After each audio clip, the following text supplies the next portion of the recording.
जी अस्सलाम वालेकुम। कैफ 6 आज के लेक्चर का आगाज़ करते हैं। Lecture number 90। आज हमारा इस सेशन का सेकंड लास्ट लेक्चर होगा। कल का लेक्चर हमारा लास्ट लेक्चर होगा। आज के लेक्चर में चैप्टर 3 में सेकंड कंपोनेंट पेस्टल एनालिसिस का स्टडी करेंगे हम, लीगल एनालिसिस, और इसके बाद यील्ड कर्व स्टार्ट करेंगे। यील्ड कर्व बेसिक्स हम आज कवर कर लेंगे।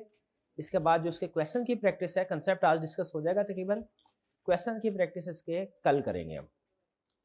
और इसके अलावा आज आपने एक काम और करना है कि एक दफ़ा पूरी बुक को गो थ्रू करना है, सरसरी तौर पे देखना है कि इंश्योर करना है सारे कंसेप्ट हमारे डिस्कस हो गए। अगर कोई भी कंसेप्ट आपके ख्याल में भी रहता हो उसको एक पेज के ऊपर लिख दीजिएगा। एक पेज के ऊपर छोटे से लिख दीजिएगा कि ये कंसेप्ट है, ये पेज नंबर है। आई कैप की बुक को भी एक दफ़ा स्कैन कर लीजिएगा, जो स्टूडेंट आई कैप की बुक से पढ़ते हैं, जो हमारी बुक से पढ़ रहे हैं वो भी एक दफ़ा स्कैन कर लीजिएगा और मेरे साथ शेयर कर दीजिएगा, ताकि अगर कोई पेंडिंग कंसेप्ट है तो वो भी हम इसके बाद डिस्कस कर लें। स्टार्ट करते हैं लीगल फैक्टर। लेकिन इससे पहले कल के लेक्चर में हमने स्टडी किया था सोशल फैक्टर। सोशल फैक्टर में से कोई क्वेश्चन पूछना चाहते हैं पूछ लीजिए। होम असाइनमेंट किया आपने? कितने स्टूडेंट्स ने होम असाइनमेंट किया? हाथ उठाइए। क्यों नहीं किए भाई ने? भाई रिटन असाइनमेंट क्यों नहीं किए? टर्म टेस्ट तो परसों था। कितने दिन चलेगा टर्म टेस्ट?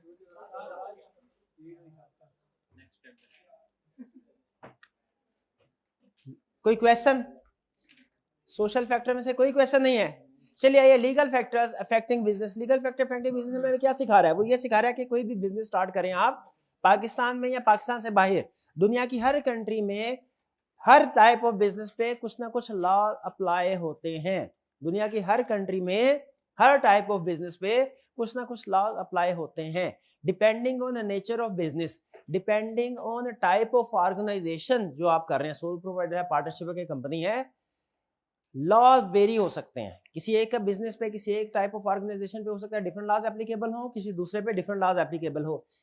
इस कंसेप्ट के अंदर, लर्निंग ऑब्जेक्टिव के अंदर, वो आपको जो नॉर्मल या कॉमन टाइप्स ऑफ लॉज हैं जो किसी भी बिजनेस पे अप्लाई होते हैं उनकी लिस्ट दे रहा है, बता रहा है कि कौन कौन से लॉज नॉर्मली किसी भी बिजनेस में अप्लाई होते हैं, ताकि आप जब वो बिजनेस कर रहे हो तो अलर्ट हो और इन लॉज की कंप्लायंस को भी इंश्योर करें कि इन लॉज की पाबंदी हो, कहीं इनकी खिलाफवर्जी ना हो। क्योंकि अगर खिलाफवर्जी करेंगे क्या होगा?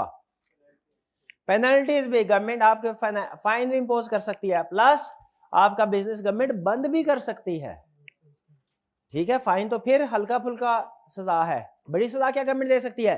बिजनेस भी बंद कर देगी। इसलिए कोई भी काम करना हो जनरली, और खास तौर पे कोई बिजनेस करना है, पहले ये देख लेना है हमारे बिजनेस में कौन कौन से लॉज अप्लाई होते हैं। कॉमन ये लॉज अप्लाई होते हैं।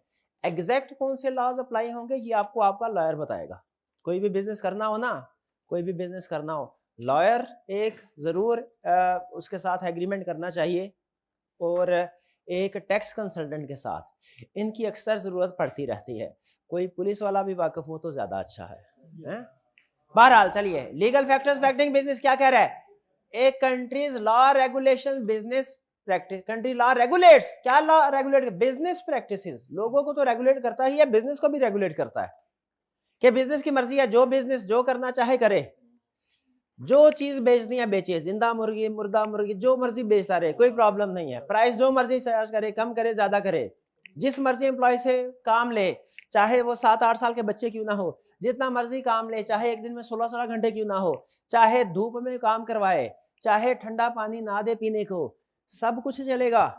कि कोई रेगुलेशंस होनी चाहिए, एम्प्लॉयज के भी राइट्स होने चाहिए, वर्किंग कंडीशन अच्छी होनी चाहिए, प्राइस कंट्रोल्स होने चाहिए, ये सारे लॉज होने चाहिए बिजनेस में भी।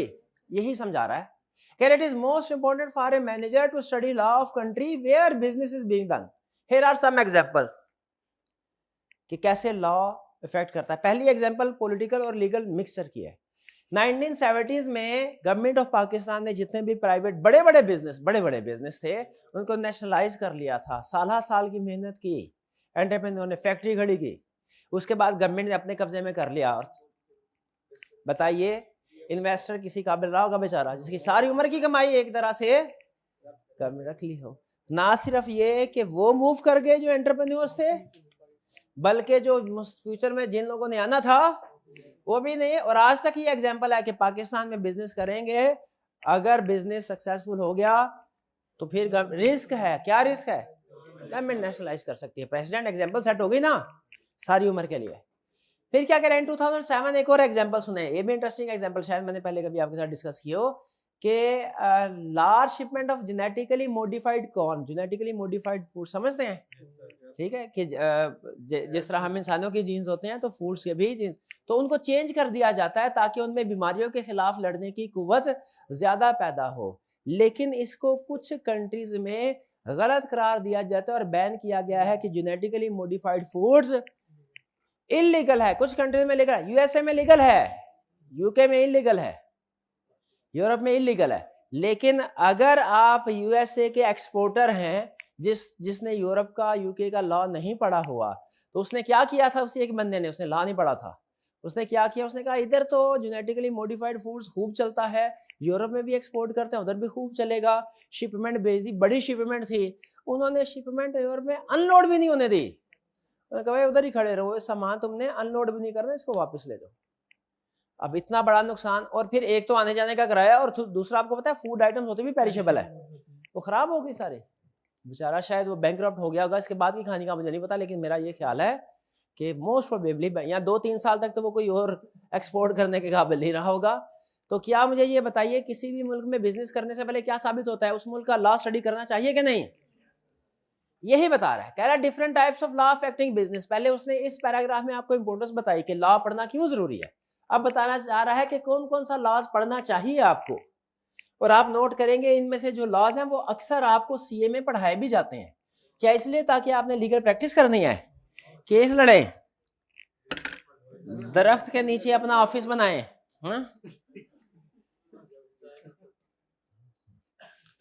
जाते हुए, ये ऐसे सचमुच में होता है, मूवीज में दिखाते हैं, सचमुच में होता है। हाँ, जाते हुए ऑफिस कर ले जाए, ये भी ठीक है।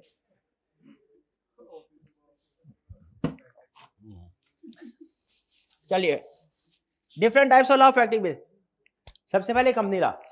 अगर आप company type of business organization start करना चाहते हैं तो कंपनीज को रेगुलेट करने के लिए लॉस होते हैं, हर कंट्री में लॉ है। पाकिस्तान में जो इस वक्त लॉ है कंपनीज को रेगुलेट करने के लिए, कंपनी लॉ, वो है कंपनीज एक्ट 2017। ये कंपनी लॉ में क्या लिखा होता है, जनरल इंट्रोडक्शन है, पढ़ा नहीं रहा आपको, सिर्फ ये बता रहा है कि कंपनी लॉज हैं दुनिया में, पढ़ेंगे आप रिस्पेक्टिव सब्जेक्ट्स में, या अगर कोई स्पेशलाइज्ड किस्म के लॉ है तो वो आपको आपका वकील बताएगा, जो आपने बिजनेस में लीगल एडवाइजर रखा होगा वो बताएगा। कंपनी लॉ में क्या होता है, कहता है business started as company in Pakistan is required to be registered under Companies Act. Act में क्या क्या, एक्ट इंक्लूड्स वेरियस रिक्वायरमेंट, जैसे इनकॉर्पोरेशन कैसे होगी कंपनी की, रिकॉर्ड क्या रखना है, फाइनेंशियल स्टेटमेंट कैसे प्रिपेयर करनी है, मीटिंग्स वगैरह कब कब हुआ करेंगी, उनसे रिलेटेड रिक्वायरमेंट्स, और ऑडिट कैसे फाइनेंशियल स्टेटमेंट्स का करवाना है, इस तरह की और रिलेटेड कंपनी से रिलेटेड सारी लीगल रिक्वायरमेंट्स किस लॉ में है। तो क्या कंपनी फार्म में बिजनेस स्टार्ट करना चाहते हैं सोल प्रोप्राइटरशिप के तौर पे कि पार्टनरशिप के तौर पर कंपनी, तो फिर कंपनी लॉ की अंडरस्टैंडिंग जरूर होनी चाहिए आपको। ये ना हो 2-3 साल गुजर जाए और आपको पता ही ना चले कि फाइनेंशियल स्टेटमेंट्स आपने किसी को सबमिट भी करवानी थी। Company law clear. और अगर कंपनी लॉ की बजाय partnership form of business organization में बिजनेस करना चाहते हैं, निस्बतन कंपनी लॉ की निस्बत पार्टनरशिप में पे लीगल रिक्वायरमेंट्स कम है निस्बतन, और सोल प्रोप्राइटर पे उससे भी कम है। If a business started as a partnership and may be registered under Partnership Act 1932, partnership act के मुताबिक रजिस्टर वाले बेहतर है। वैसे रिक्वायर्ड नहीं है कि हर कंपनी के लिए रिक्वायर्ड है कि रजिस्ट्रेशन करवाए अपनी कंपनी एक्ट के मुताबिक, हर पार्टनरशिप के लिए रिक्वायर्ड नहीं है। कुछ रजिस्टर्ड पार्टनरशिप होती हैं, कुछ अनरजिस्टर्ड पार्टनरशिप भी होती हैं, लेकिन बेहतर है कि जितना रजिस्ट्रेशन करवा ले बेहतर है। कल को बिजनेस चल जाता है ना तो दूसरे लोग ये मानने से इनकार कर देते हैं कि हमारा पार्टनर भी था, तो रजिस्टर करवा लेना हमेशा बेहतर होता है। लिखत पढ़त याद रखें, हर बिजनेस में जरूरी है, लिखत पढ़त हर बिजनेस में जरूरी है। अक्सर लोग तो जानबूझ के मुकर जाते हैं और बहुत से लोग ऐसे भी होते हैं भूल भी जाते हैं, तो ये जहन में रखिएगा। चाहे इनफॉर्मल सही, चाहे कहें व्हाट्सएप पे मैसेज कर दे भाई, लेकिन जो भी आपकी डीलिंग तय हुई ना, याद रखिएगा, टिप बता रहा हूं आपको, जिंदगी में शायद कभी काम है, उससे रिटर्न फॉर्म में जरूर, चाहे फॉर्मल हो चाहे इनफॉर्मल हो। इनफॉर्मल क्या हो सकती है भाई, सभी के ऊपर 2 लाइनें लिख दी, ईमेल कर दी, सोशल मीडिया पे मैसेज कर दिया, कुछ भी तरीका कार, कम से कम कुछ तो रिकॉर्ड रहे। आइंदा कभी ये 50 रुपए मांगेगा ना तो आपने वो है ना भाई व्हाट्सएप मैसेज कर दो ना उधार लिए है, ताकि अगले हफ्ते याद रहे। हफ्ते बाद फिर क्या करना है, सिर्फ टैग कर देना है इसको, it may be registered under partnership. अच्छा पार्टनरशिप में क्या लिखा हुआ है, रजिस्ट्रेशन डेसोल्यूशन ऑफ फर्म। रजिस्ट्रेशन कैसे होगी, फर्म को खत्म करना है कैसे होगी, क्योंकि जब फर्म खत्म होगी ना तो बड़ा झगड़ा होगा क्या, कि कौन सा एसेट किसके पास जाएगा, किसका कितना हिस्सा है। हाँ जी, rights and duties of partner. Partnership have more ease of doing business as compared to company laws. Partnership have less legal requirement. Partnership has less legal requirements, क्योंकि जितना बड़ा बिजनेस करते जाएंगे ना उतना ही रिक्वायरमेंट ज्यादा अप्लाई होती जाएंगी। ठीक है जी। एम्प्लॉयमेंट लॉ, अगर आपने ये किस पे अप्लाई होगा, कंपनी लॉ किस पे अप्लाई होता है, पार्टनरशिप लॉ किस पे अप्लाई होता है, एम्प्लॉयमेंट लॉज। अच्छा ये एम्प्लॉयमेंट लॉ जनरल टर्म है, एम्प्लॉयमेंट लॉज बहुत सी किस्म के होते हैं, आगे आपको टाइप्स बताएगा। एम्प्लॉयमेंट लॉ किस पे अप्लाई, अगर आपने कोई एक भी एम्प्लॉय रखा है ना, और स्ट्रिक्टली स्पीकिंग अपने घर में चाहे किसी को सफाई के लिए भी रखा है, एम्प्लॉयमेंट लॉज आपके ऊपर अप्लाई हो गए, आपने उनकी पाबंदी करनी है। एम्प्लॉयमेंट लॉज एम्प्लॉयज को प्रोटेक्ट करने के लिए होते हैं कि एम्प्लॉयर एम्प्लॉय को एक्सप्लॉइट ना करे। एग्जाम्पल्स क्या है, कुछ एम्प्लॉयज, मिनिमम वेज, गवर्नमेंट का एक लॉ है जो कहता है आपने अपने वर्कर को कम से कम इतनी तनख्वाह देनी है, उससे कम नहीं देनी। जैसे आजकल कितनी तनख्वाह है, 37,500। तो अगर आप अपने वर्कर को 17,500 तनख्वाह दे रहे हैं, 22,500,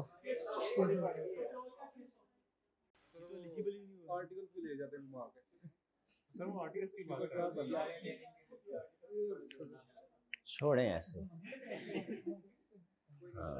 सही बात करें आपको हजम नहीं होती हो, छोड़, इसलिए अच्छी अच्छी बातें करते हैं, अच्छी अच्छी नहीं, सही बात नहीं कहना चाहिए मुझे, छोड़े। क्या कह रहा था, हाँ फर्ज के चले 22,500 बोलते हैं, 22,500, किसी अपने एम्प्लॉय को गवर्नमेंट ने कहा मिनिमम 37,500 दो, आपने 25,000 दिया, तो आपने लॉ की वायलेशन की। ऐसे नहीं करना, ऐसे नहीं करना, मिनिमम रिक्वायर। और लोग, लेकिन लोग करते क्या है, वो देते 25,000 ही है, गैस करे क्या करते हैं फिर कुछ लोग हाँ, वो रिसीविंग कितने की ले लेते हैं, 37,500 की वसूल करो, मंजूर है तो नौकरी मिलेगी, वरना नहीं देंगे। 25,000 लिखवाएंगे कितना, 37,500, ताकि गवर्नमेंट ना पकड़ सके। ऐसा होता ना, हर लॉ को ब्रीच करने वाले लोग भी होते हैं, उसके ट्रिक्स भी होते हैं। ठीक है जी, यार फॉर्म वाले ऐसे नहीं करते हैं। आपकी जनरेशन में एक बड़ी प्रॉब्लम है, आपने सिर्फ लेने के ऊपर जोर रखा होता है, देने के ऊपर नहीं। कोई हर ट्रांजैक्शन में गिव एंड टेक, दोनों फेयर ट्रांजैक्शन पढ़ा था ना, किसमें पढ़ा था, ट्रांजैक्शन फेयर होनी चाहिए, किसमें, एथिक्स एथिकल मॉडल में। कौन सा एथिकल मॉडल था, is it fair, is it fair, किस कहां था, is it fair, Tucker model में। तो गिव एंड टेक, हर स्टेक होल्डर को बेनिफिट हो। ठीक है, तो वर्किंग कंडीशन क्या है, कि आप जिस एम्प्लॉय को काम दे रहे हैं उसके लिए प्रॉपर वर्किंग कंडीशंस होनी चाहिए। बैठ एसी क्या है,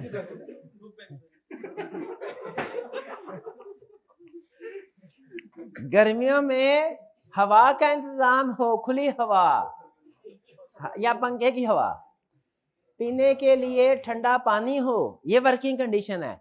अगर ऐसा, जामे शेरी, ठीक है जी, अगर ऐसा खतरा है कि आग लग सकती है, तो उस फैक्ट्री में आग बुझाने के आलात हों। मशीनरी पे काम करने से पहले अगर मशीनरी इस्तेमाल होती है तो उस पर्सन को, जो आपका एम्प्लॉय है, बाकायदा ट्रेनिंग देना, ये एम्प्लॉयर की जिम्मेदारी है। उस मशीनरी की रिपेयर एंड मेंटेनेंस करवाना, कि कहीं ऐसा ना हो मशीन की खराबी की वजह से इसका हाथ बाजू कट जाए एम्प्लॉय का। ये सारी जिम्मेदारी किसकी है, एम्प्लॉयर की। ठीक है, फिर unfair dismissal and redundancy. Unfair dismissal क्या है, बैठे बैठाए किसी को जॉब से निकाल देना बगैर के, अच्छा किसी रीजन के साथ जॉब से निकाले वो ठीक है, लेकिन बगैर किसी रीजन के किसी को जॉब से निकाले वो गलत है। तो अब ये कैसे साबित होगा कि वैलिड रीजन और जस्टिफिकेशन के साथ जॉब से निकाला गया कि नहीं, वो कहता है अनफेयर डिसमिसल एंड रिडंडेंसी। इसमें दो चीज, अनफेयर डिसमिसल है एक आदमी को निकालना, रिडंडेंसी का मतलब है कि पूरी फैक्ट्री बंद करने लगे, 4 फैक्ट्रियां थी, एक फैक्ट्री लॉस में चल रही है, इसको बंद करने लगे है, सारे उस फैक्ट्री के सारे एम्प्लॉइज को निकालना। अनफेयर डिसमिसल में और रिडंडेंसी में क्या फर्क है? अनफेयर डिसमिसल का कंसेप्ट रिलेट करता है एक एम्प्लॉय को जॉब से निकाला, हाँ भाई सलवार कमीज नहीं पहन के आया, जुम्मे वाले दिन सलवार कमीज नहीं पहन के आया, पैंट शर्ट पहन के आया, निकल जाए यहाँ से, कल से ना आना। ये क्या है? Unfair dismissal. भाई क्या ताल्लुक मेरा उसके कपड़ों से, मुझे काम से लेना देना है, या तो कोई ड्रेस कोड बाकायदा हो तो वो एक अलग बात है, लेकिन ये इसने मेरे खिलाफ केस कर दिया, किसका करेगा? अनफेयर डिसमिसल या रिडंडेंसी का? अनफेयर डिसमिसल की एग्जांपल है ये, और रिडंडेंसी की एग्जांपल क्या होगी? पूरी के पूरा डिपार्टमेंट ही खत्म कर दिया। रीस्ट्रक्चरिंग अकाउंटिंग में पढ़ते हैं, ठीक है जी। अनफेयर डिसमिसल क्या कह रहा है? If an employee is fired without valid reason he may file legal case against employer. If employer is unable to prove a valid ground for dismissal he may have to pay substantial compensation to employee. 6 महीने, साल की तनख्वाह भी हो सकता है देनी पड़े कंपनसेशन के तौर पे, और सम टाइम इससे भी ज्यादा में भी। लेकिन पाकिस्तान में आपने इसको इतना सीरियस नहीं लेना, ठीक? हाँ जी, सेठ साहब ने कहा ना कल से नहीं आना, तो फिर मतलब कल से नहीं आना।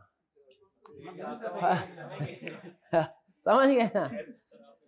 However, there is no claim if an employee is fired because of redundancy. हाँ, redundancy की वजह से, क्योंकि वो redundant था, उसकी जरूरत नहीं है। जैसे नई टेक्नोलॉजी ले ली, ये टाइप राइटिंग के एक्सपर्ट, हमने कंप्यूटर ले लिया, हमने कहा कीबोर्ड पे टाइपिंग सीख, किसने कहा नहीं मैं तो टाइप राइटिंग पे टाइपिंग करूंगा।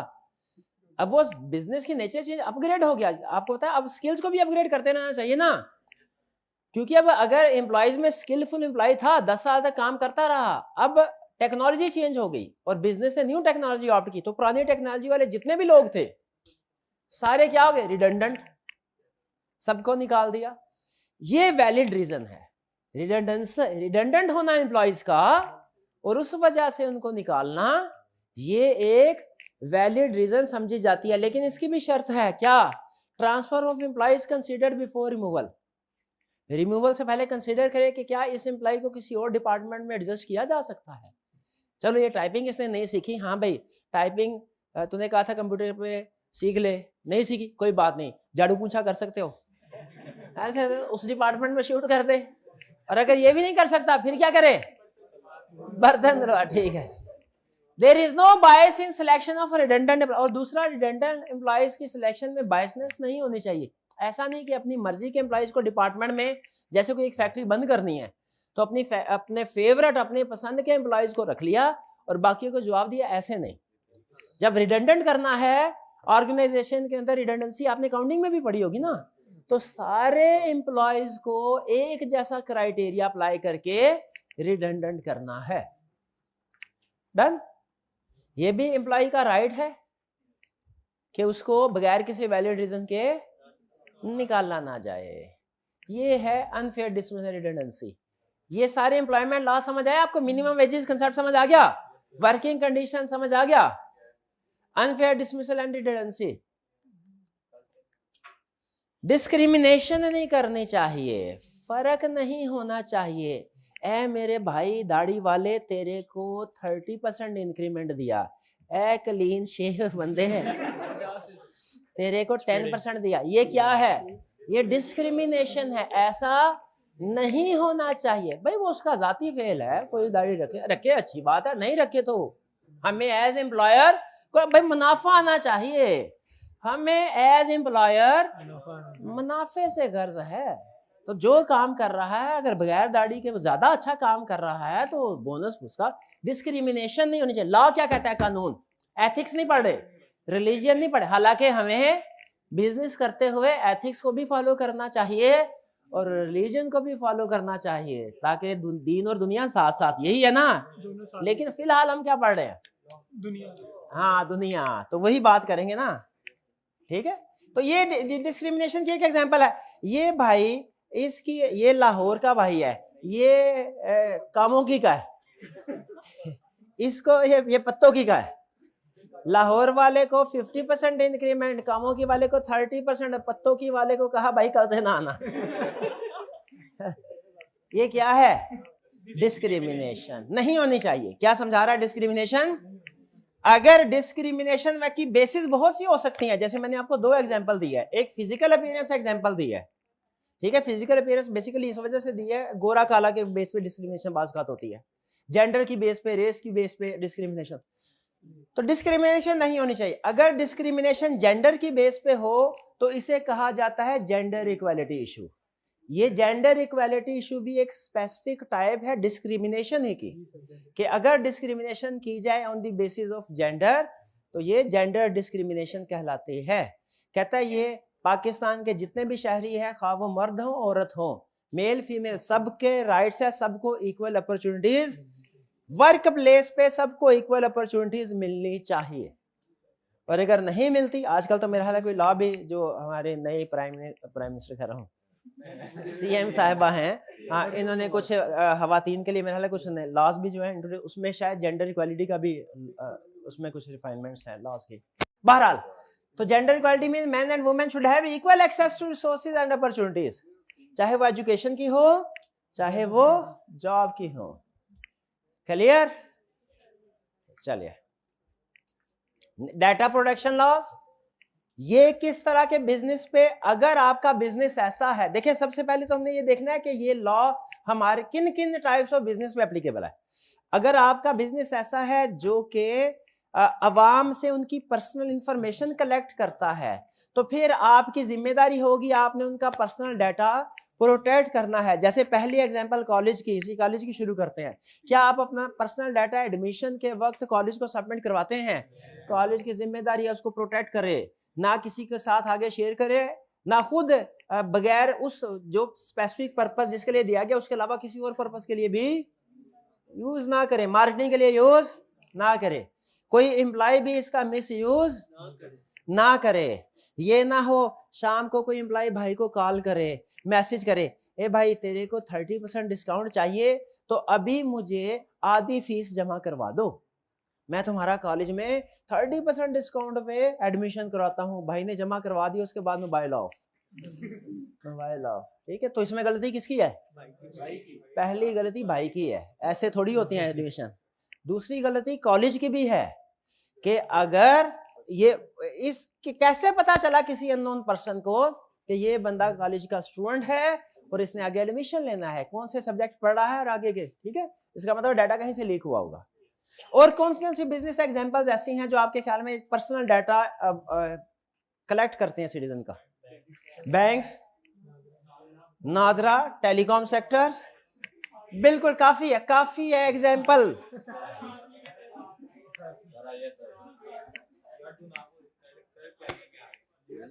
कैमरे की तरफ मुंह करके बोल जो भी बोल।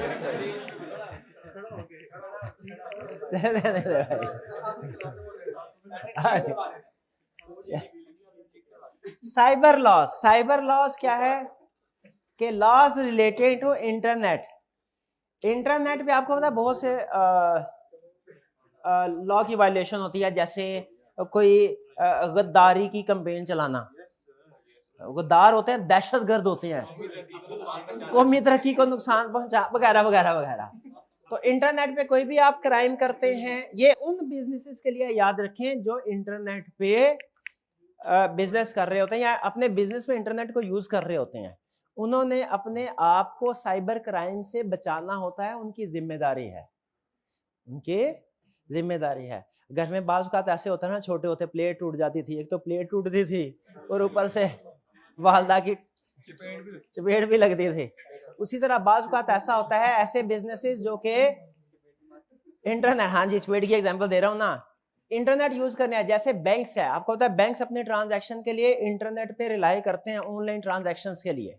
तो अगर फर्ज कीजिए कि कोई साइबर अटैक हो और बैंक का कॉन्फिडेंशियल डाटा जो है वो उड़ा ले जाए और आपका कस्टमर का डाटा जो बैंक के पास है ब्लैक मार्केट में सेल हो रहा हो या आपके अकाउंट से पैसे निकल जाएं। अच्छा, एक तो बैंक का नुकसान हुआ, कस्टमर का भी हुआ, बैंक का भी नुकसान हुआ, जाहिर है बैंक का रेपुटेशन इफेक्ट होगी, बिजनेस आइंदा कम होगा। लेकिन प्लस ये तो प्लेट टूटी, अब चपेट सुने, स्टेट बैंक ऑफ पाकिस्तान आ गया, कहने लगा है बैंक तूने अपना सिस्टम भी ठीक नहीं किया हुआ, जिसकी वजह से मुल्क में फाइनेंशियल सिस्टम में लोगों का एतबार खत्म हो रहा है, हैवी पेनल्टी बैंक को भी पड़े। तो इसीलिए हमें, अगर हम ऐसा बिजनेस कर रहे हैं जिसमें इंटरनेट यूज होता है, तो हमें साइबर सिक्योरिटी स्टेप्स भी लेने होंगे। ठीक है जी। ये इसमें बिजनेस और इंडिविजुअल दोनों शामिल है। यानी बैंक की मैंने एग्जांपल दी, बिजनेस भी इफेक्ट हुआ, लेकिन जो इंडिविजुअल कस्टमर डील कर रहे थे वो भी तो इफेक्ट हुए। तो साइबर क्राइम से बिजनेस भी इफेक्ट हो सकते हैं और इंडिविजुअल्स भी इफेक्ट हो सकते। इसमें कुछ पर्सनल एग्जांपल भी आ सकती हैं इंडिविजुअल्स की, लेकिन वो हमारे डिस्कस करना मुनासिब नहीं, वैसे भी सिलेबस का हिस्सा नहीं। कंपटीशन लॉ, क्या ये जिम्मेदारी है किसी भी मुल्क की गवर्नमेंट की कि वो उस मुल्क में कंपटीशन को प्रमोट करे, एनहेंस करे? भाई कंपटीशन ज्यादा होना अच्छा है कि कम होना? ज्यादा। जितना ये डिपेंड करता है, इट डिपेंड। आप कंज्यूमर है कि आप कंपनी वाले हैं? अगर कंज्यूमर होंगे तो आप कहेंगे कंपटीशन ज्यादा से ज्यादा, ये आपस में लड़ेंगे कि प्राइस कम होगी। और अगर आप कंपनी वाले हैं, आप कहेंगे कंपटीशन नहीं होना चाहिए, मैं हूं, मोनोपोली हो मेरी। लेकिन यहां पे चूंकि अब गवर्नमेंट के पॉइंट ऑफ व्यू से बात आ रही है, लॉ, गवर्नमेंट, ठीक है, तो गवर्नमेंट क्या करेगी, क्या कहेगी? कंपटीशन ज्यादा हो कम हो? ज्यादा हो। मोनोपोली किसको बोलते हैं?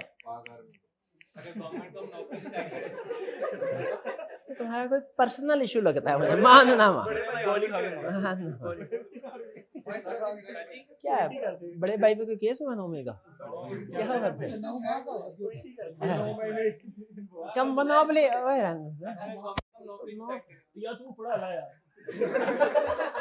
मैं फिर घर चला जाऊं? ऑफर करवा रहा है उसको। मोनोपोली क्या कहते हैं? जब सिंगल सेलर हो, किसी भी मार्केट में सिंगल प्रोड्यूसर हो, उसे कहते हैं मोनोपोली। ठीक है जी। Law prevents control of market by single organization. Law कहता है कोई मार्केट में सिंगल ऑर्गेनाइजेशन नहीं होनी चाहिए, मल्टीपल ऑर्गेनाइजेशन वो चीज सप्लाई कर रही हो। लेकिन गवर्नमेंट खुद चाहे तो चाहे मार्केट में सिंगल ही सप्लाई, जैसे इलेक्ट्रिसिटी एग्जांपल है, ठीक है, बिकॉज सच कंपनी। लेकिन हम जनरल बात कर रहे हैं, क्योंकि याद रखिएगा गवर्नमेंट चाहे मोनोपोली हो भी ना, ये बात वैसे भी फैक्ट है, गवर्नमेंट अगर मोनोपोली क्रिएट करेगी भी ना तो वो लोगों की वेलफेयर के लिए करे।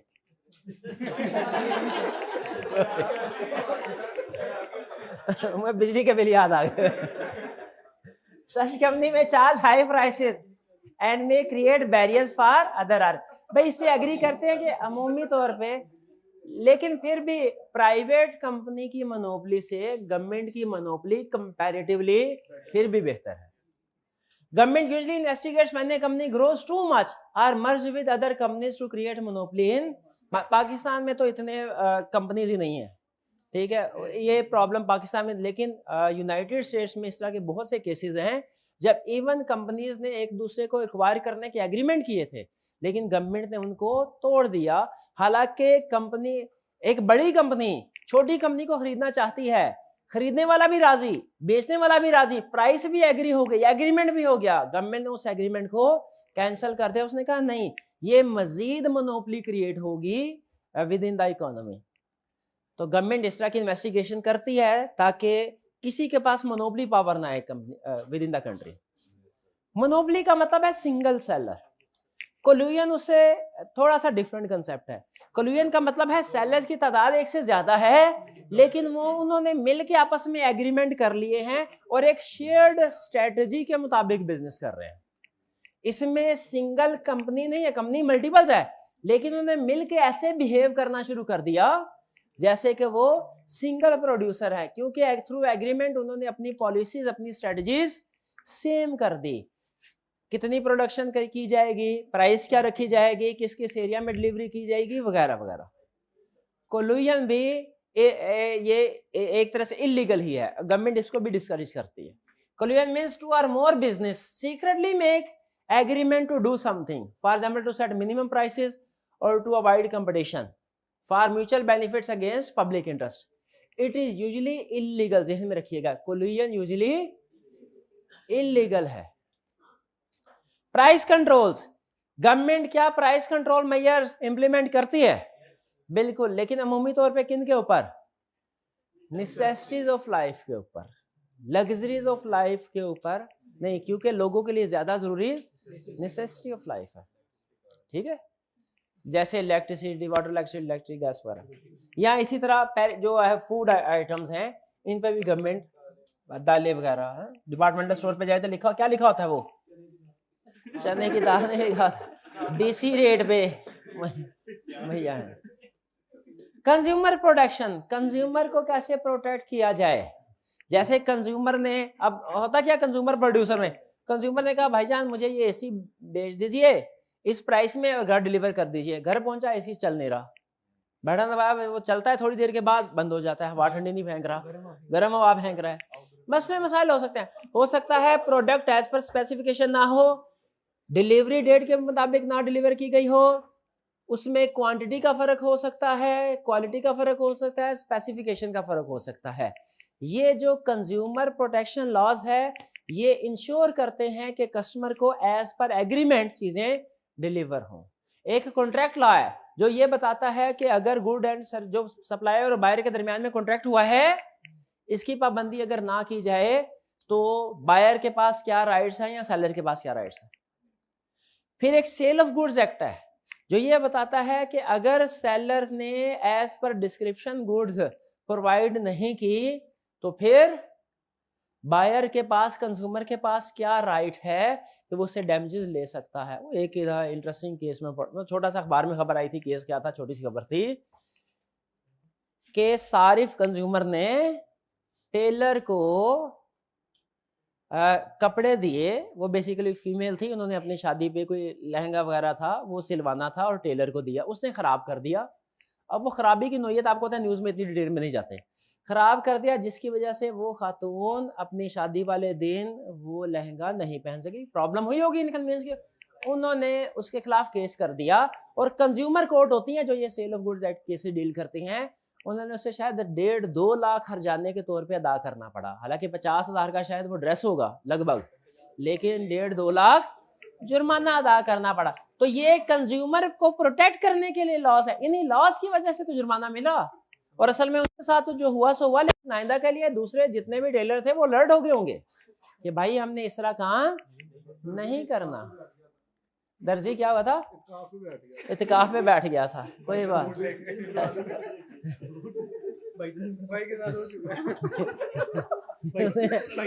रमजान में शादी तय कर ली थी 27वें रोजे शादी हो गई, दोपहर 2 बजे पहुंच जाए सारे। Copyright, patent and licenses. Copyrights क्या, अच्छा आपका बिजनेस, ये किस तरह के बिजनेस के ऊपर एप्लीकेबल है लॉस। अगर आपका बिजनेस इस नेचर का है कि वो इनटेंजिबल रिसोर्सेज को यूज करता है, जैसे फिल्म प्रोड्यूसर, जैसे टीचर जो बुक पब्लिश करते हैं, जैसे सिंगर्स वगैरह जो सिंगिंग करते हैं, ये इनके रिसोर्सेज होते हैं इनटेंजिबल एक तरह से, ठीक है। हाँ, अगर इनकी अनऑथोराइज्ड कॉपीज हो ना वो डिस्ट्रीब्यूट हो रही हो तो इनको नुकसान होगा, इनकी इंटेलेक्चुअल प्रॉपर्टी होती है, ठीक है। तो वो फिर आइंदा से इतनी मेहनत नहीं होगा, क्या अगर इतनी मेहनत से बुक पब्लिश करते हैं फिर उसके बाद वो PDF कॉपी बना के बेचते रहते हैं तो फायदा क्या, रॉयल्टी नहीं मिलनी काम करने का, दफा करो, कॉपी पेस्ट करो, इतनी मेहनत करने की जरूरत नहीं, क्या करो, कॉपी पेस्ट करो।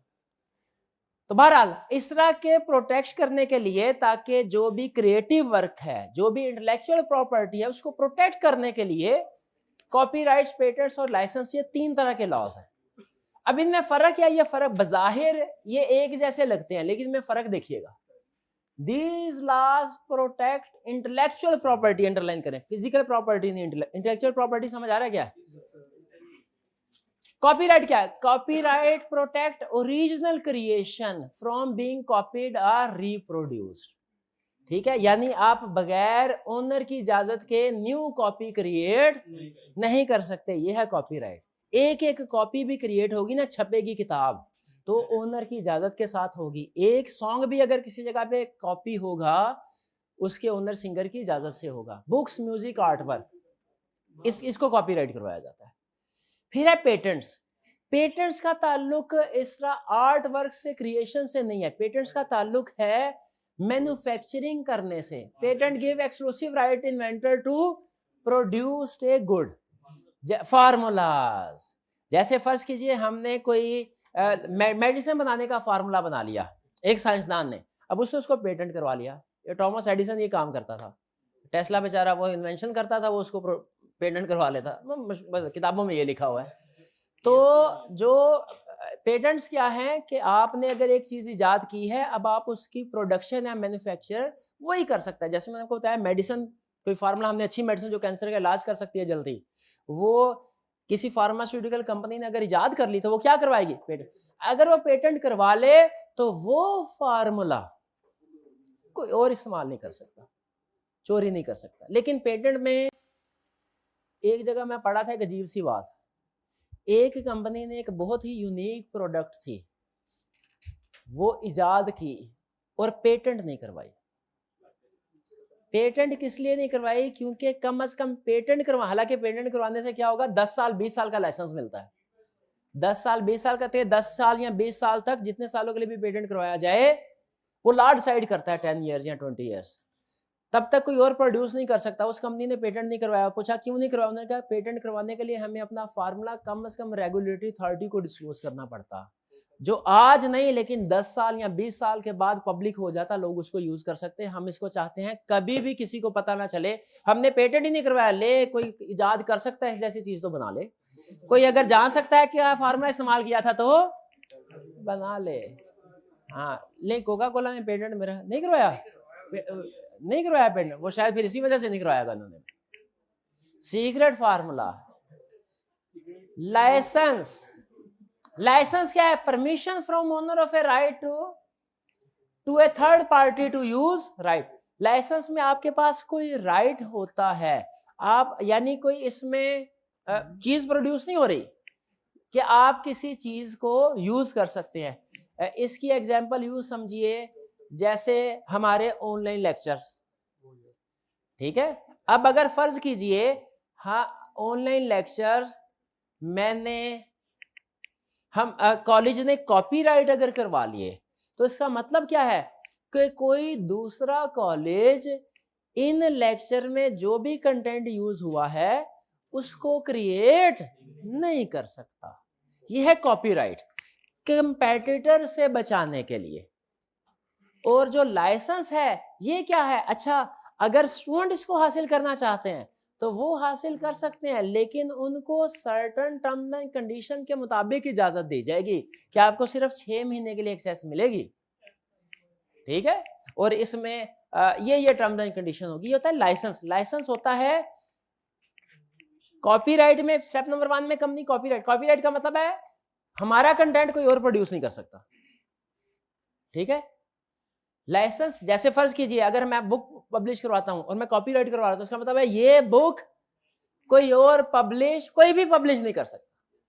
लेकिन अगर मैं चाहता हूं कि एक पब्लिशर लाहौर में हो वो मेरी बुक पब्लिश करे और एक कराची में हो वो पब्लिश करे, तो मैं क्या करूंगा? लाइसेंस दे दिया जाएगा, ठीक है, कि वो इन राइट्स को यूज। भाई कुछ समझ आई कॉपीराइट्स, पेटेंट्स और लाइसेंस में फर्क? चलिए, और ये आपके छोटे छोटे क्वेश्चन।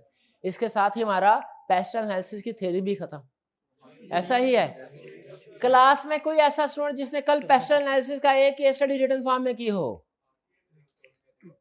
रिटन 2 केस स्टडी की थी टेस्ट में, टेस्ट के अलावा बोल रहा हूं। शाबाश शाबाश स्टूडेंट। तो डेली याद रखे पेस्टल एनालिसिस और स्वॉट एनालिसिस। पेस्टल ये डेली बेसिस पे एक एक केस स्टडी करते रहें, रिटन फॉर्म में करें। कैसे? रिटन फॉर्म में करें, ये हाईली रिकमेंडेड, ठीक है जी। और अगर फर्ज कीजिए आपने सारी कर ली है, कोई बात नहीं, जब सारी कंप्लीट हो जाए ना तो फिर से शुरू कर लें। ऐसे है ना, वो आपने देखा होगा कुछ लोग मूवीज के पसंद आती है ना उसको, तो वो 10-10, 15-15, 20-20 दफा देखते हैं। ऐसा ही है, मूवीज होती हैं, इसको भी थोड़ी देर के लिए मूवीज ऐसा ही समझ लें। और वैसे भी वो तो दोबारा से जब कंप्लीट हो जाता है, जब हम केस स्टडी नंबर 10 कर चुके होते हैं फार्जा में, तो उस वक्त 1 भूल चुकी होती है वो। जब आप उधर आएंगे तो आपको उसमें नई चीजें। और वैसे भी दूसरी दफा पढ़े ना तो चूंकि आप जब सेकंड रिवीजन कर रहे होते हैं, एक दफा टॉपिक कंप्लीट हो चुका है तो आपका सोचने का अंदाज बदल चुका होता है। सेकंड रिवीजन में आपको अंदाजा हो चुका होता है कि मैंने किन किन अल्फाज पे फोकस करना है, तो रिवीजन आपने करते ही रहना है। डेली एक केस स्टडी पेस्टल की, एक स्वॉट की। इसके बगैर आपकी मैनेजेरियल पोर्शन की तैयारी मुश्किल है, मुश्किल है भाई। मैंने बता दिया, करना ना करना आपकी मर्जी है। बताइए हमारा इसमें कोई क्वेश्चन तो नहीं आपका? पक्का? चलिए अब ऐसा करते हैं कि yield curve, yield curve remaining करेंगे। हाँ, ईज ऑफ डूइंग बिजनेस रह गया। ओके सर, एक learning object ease of doing business, शाबाश। वर्ल्ड बैंक ने, अच्छा वर्ल्ड बैंक ना पूरी दुनिया में इंटरनेशनल इन्वेस्टर्स के लिए सर्वे करता है कि किस मुल्क में बिजनेस करना आसान है, और वो एक क्राइटेरिया उसने बनाया हुआ है। जैसे होता है ना टीचर के लिए फीडबैक क्राइटेरिया आपको दिया जाता है, भाई ये क्राइटेरिया ये बताओ, फिल करो, ये इसके मार्क्स दो। तो उसी तरीके से बिजनेसेस का भी एक वर्ल्ड बैंक ने क्राइटेरिया बनाया है कि बिजनेसेस को किन बेसिस पे वैल्यूएट, कंट्रीज को किस बेसिस पे वैल्यूएट करना चाहिए, किस कंट्री में बिजनेस करना आसान है, किस कंट्री में बिजनेस करना मुश्किल है। वो मार्क्स देते हैं, मार्क्स की बेस पे फिर रैंकिंग इशू होती है। क्राइटेरिया पहले समझ ले क्या क्या है। कह रहे following are 10 indicators on the basis of which World Bank ranks 190 countries according to ease of doing business in those countries. This is considered most authentic indicator of regulatory environment of a business. ये most authentic worldwide, क्योंकि इतने बड़े level के ऊपर सर्वे करना, research करना different countries की, और फिर उन कंट्रीज के अंदर देखना कि बिजनेस की कौन कौन सी एक्टिविटी करना आसान है, कौन सी एक्टिविटी करना मुश्किल है, फिर कलेक्टिवली उनकी रैंकिंग करना मुश्किल काम है। ये कोई वर्ल्ड बैंक जैसा इदारा ही कर सकता है, कोई इंडिविजुअल या छोटी मोटी ऑर्गेनाइजेशन तो नहीं कर सकती। क्राइटेरिया क्या रखा उन्होंने रैंकिंग के लिए? क्राइटेरिया स्टार्टिंग ए बिजनेस, बिजनेस स्टार्ट करना जिस कंट्री में आसान होगा उसकी रैंकिंग हाई, वो पहले दूसरे नंबर पे होगे, और जिसमें मुश्किल है बिजनेस करना वो 190 185 नंबर पे होगे। गेटिंग ए क्रेडिट, बिजनेस के लिए बैंक से लोन लेना, कुछ कंट्रीज में आसान है, कुछ में मुश्किल। जिसमें आसान होगा उसमें रैंकिंग हाई, जिसमें मुश्किल है लो। कंस्ट्रक्शन परमिट्स, बिल्डिंग बनानी है, फैक्ट्री बनानी है, इजाजत। गेटिंग इलेक्ट्रिसिटी, कनेक्शन लेना बिजली का। रजिस्ट्रेशन प्रॉपर्टी, प्रॉपर्टी की रजिस्ट्रेशन करवाना, लीगल डॉक्यूमेंट्स की। इन्फोर्सिंग कॉन्ट्रैक्ट्स, कॉन्ट्रैक्ट्स की वैल्यूएशन हो जाए, बायर सेलर की कॉन्ट्रैक्ट की, तो कानूनी हेल्प का किस कंट्री में आसानी से मिल जाती है। पेइंग टैक्स, किस कंट्री में टैक्स कम है, आसानी से पे हो जाते हैं, जिसमें ज्यादा होंगे और कम्प्लेक्स होंगे उसकी रैंकिंग कम होगी। Protecting minority investor, minority investor को प्रोटेक्शन करने के राइट्स हैं या नहीं, राइट्स को प्रोटेक्ट करने के लिए रेगुलेशन इंट्रोड्यूस करवाई गई हो। Trading across border, import export करना आसान हो हर कंट्री, जिस कंट्री में इंपोर्ट एक्सपोर्ट आसान है, हाई रैंकिंग मुश्किल है। यहाँ गवर्नमेंट बात करता है, कुछ कंट्रीज की गवर्नमेंट बैन लगाती है इंपोर्ट, बैलेंस ऑफ पेमेंट वगैरह कंट्रोल करने के लिए। रिजॉल्विंग इंसॉल्वेंसी, अगर कोई कंपनी इंसॉल्वेंसी के करीब है तो उसको बचाने के लिए क्या इकदाम किए जाते हैं, ये IMF से वगैरह वगैरह। अच्छा ये उसने अजीब बात है, उसने बोला मिनॉरिटी का मतलब जैसे ऐसे शेयर होल्डर जिनके पास चंद 1% 2% शेयर है, ऐसा ना majority share holder minority share holder के इंटरेस्ट के खिलाफ फैसले कर रहे हो। अच्छा इसमें क्या है यार, पाकिस्तान में एक बोर्ड है, बोर्ड ऑफ इन्वेस्टमेंट, उसका काम है जाके बिल गेट्स से मिले, इलॉन मस्क से मिले। क्यों मिले, क्यों मिले? ताकि उनको कन्विंस करे कि आप आइए पाकिस्तान में इन्वेस्टमेंट कीजिए, पाकिस्तान में बिजनेस कीजिए। वो कहेंगे भाईजान आधे पाकिस्तानी उधर से उठ के इधर आ गए हैं और आप हमें कह रहे हैं कि हम वापस आपकी कंट्री में जाए, जाओ भाग जाओ। लेकिन बहरहाल वो तरलामिन करेंगे, शायद कुछ थोड़ा मोटा प्रोजेक्ट लगा ही ले। इन पाकिस्तान बोर्ड ऑफ इन्वेस्टमेंट एक बोर्ड क्रिएट किया गया जिसकी जिम्मेदारी क्या है कि वो लोगों से मिले international across globe, international level पे, and persuade them to invest in Pakistan, उन्होंने कहा पाकिस्तान में इन्वेस्ट करें। अजीब बात पता है क्या है, वर्ल्ड बैंक है, उसने ये तो बता दिया हमें रैंकिंग करता है, ये बता दिया 190 कंट्रीज की रैंकिंग होती है, पाकिस्तान की नंबर क्या है ये नहीं बताया। तो आप जानना नहीं चाहेंगे, गूगल पे सर्च करें गूगल में सर्च करें World Bank ranking ease of doing business Pakistan, 3 अल्फाज सर्च करें। नहीं नाम है भाईजान, World Bank ease of doing business plus Pakistan. देखिए क्या नंबर आता है, मुझे पता नहीं वैसे लेटेस्ट नंबर कौन सा है। जहेज का नंबर आ गया, वो वर्ल्ड बैंक की तरफ से नहीं आया।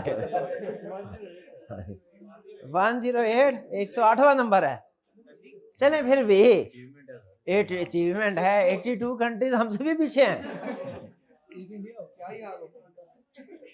भाई। ईज ऑफ डूइंग बिजनेस का कंसेप्ट क्लियर हो गया, चेकलिस्ट समझ आ गई। अगर आपसे पूछ ले बताओ इंडिकेटर्स क्या है 5 नंबर के साथ, इंडिकेटर्स बता देंगे ईज ऑफ डूइंग बिजनेस के? 5 नंबर के साथ पूछ ले ईज ऑफ डूइंग बिजनेस के इंडिकेटर्स क्या है, बता देंगे? अल्लाह करे बता दें आप। चलिए और कोई क्वेश्चन? यील्ड कर्व स्टार्ट करें फिर। लेकिन कल फिर ज़हन में रखें, कल का लेक्चर की ड्यूरेशन थोड़ी ज्यादा होगा सारा न्यूमेरिकल, क्योंकि कल फिर हम मैं कंक्लूड हो जाएगा। चलिए अच्छा चले शुरू कर। आप ऐसा कीजिए, सिर्फ एक छोटा सा काम कर लें, होम असाइनमेंट आपकी, होम असाइनमेंट ये मेरे 10 मिनट बच जाएंगे क्लास के, अगर आप एक काम कर लें। क्या आपको ये स्किल सीखी हुई है आपने कि अगर आपको किसी भी सिक्योरिटी यानी शेयर या बॉन्ड के कैश फ्लोज दिए जाए और फिर अगर इंटरेस्ट रेट दिया जाए या रिक्वायर्ड रेट ऑफ रिटर्न, तो आप उसकी मार्केट वैल्यू कैलकुलेट कर सकते हैं? क्या ये कंसेप्ट याद है? नहीं भूल गए आप? अच्छा, interest required rate of return दिया हो तो मार्केट वैल्यू कैलकुलेट कर सकते हैं, और अगर मार्केट वैल्यू दी हो तो required rate of return calculate कर सकते हैं? जरा बताइए, अगर रिक्वायर्ड रेट ऑफ रिटर्न दिया हो तो मार्केट वैल्यू कैसे कैलकुलेट होगी? एक बॉन्ड है, इशू किया है 4 साल के लिए, कैसे? हाँ, हर साल का इंटरेस्ट कैलकुलेट करेंगे और रिक्वायर्ड रेट ऑफ रिटर्न से डिस्काउंट कर देंगे, और आखिरी साल में वो जो रिडेम्पशन वैल्यू है उसको भी डिस्काउंट कर देंगे। शाबाश, याद आया मार्केट में? तो फिर ये बताइए, अगर required rate of return given है, मार्केट वैल्यू कैलकुलेट कर सकते हैं, आपने बताया डिस्काउंटिंग से। और अगर मार्केट वैल्यू गिवन हो, required rate of return calculate कर सकते हैं? रिवर्स नहीं करेंगे, इतने साइंसदान ना बने। मार्केट वैल्यू किसी बॉन्ड की डिबेंचर की गिवन है, IRR, IRR वाला कौन था? शाबाश। तो अगर आपको बता दिया जाए कोई डिबेंचर है, बॉन्ड है 3 साल का, 5 साल का, 7 साल का, उसका कूपन रेट ये है, और required rate of return they they, present value calculate कर सकते हैं, मार्केट वैल्यू। और अगर मार्केट वैल्यू दे दे तो required rate of return calculate कर सकते हैं, कैसे? IRR से। IRR का फार्मूला भी याद है? चलिए, आज आपकी स्पेशल होम असाइनमेंट, अगर ये आपने कर दी ना, कल के 15 मिनट हमारे बच गए, 10 से 15 मिनट। ये रजिस्टर ले लेंगे भाई, किताब तो आपके पास होगी ना, किताब भी नहीं है तो पिक्चर ले ले। क्वेश्चन नंबर 16 चैप्टर 11 है, ये कौन सा है? पेस्टल खत्म, मैनेजेरियल खत्म, फाइनेंस भी खत्म। देखा, आपको पता भी नहीं चलने दिया, सब कुछ खत्म कर दिया है, पता ही नहीं ये कब हुआ। क्वेश्चन 16 आपने होम असाइनमेंट में करके आना, ये लाजमी है, कल मैं जरूर चेक करूंगा, कल जरूर। क्वेश्चन 16 चैप्टर 11 का क्वेश्चन 16, 2 पार्ट्स हैं, दोनों करने हैं। अगर आप ये कर आते हैं, कल का टॉपिक आपके लिए इंतहाई आसान हो जाएगा, बेस डेवलप हो जाएगी, मेरे भी 10-15 मिनट बच जाएंगे। क्लियर? चलिए, आज का लेक्चर भी यहाँ पे खत्म करते हैं। अल्लाह हाफिज।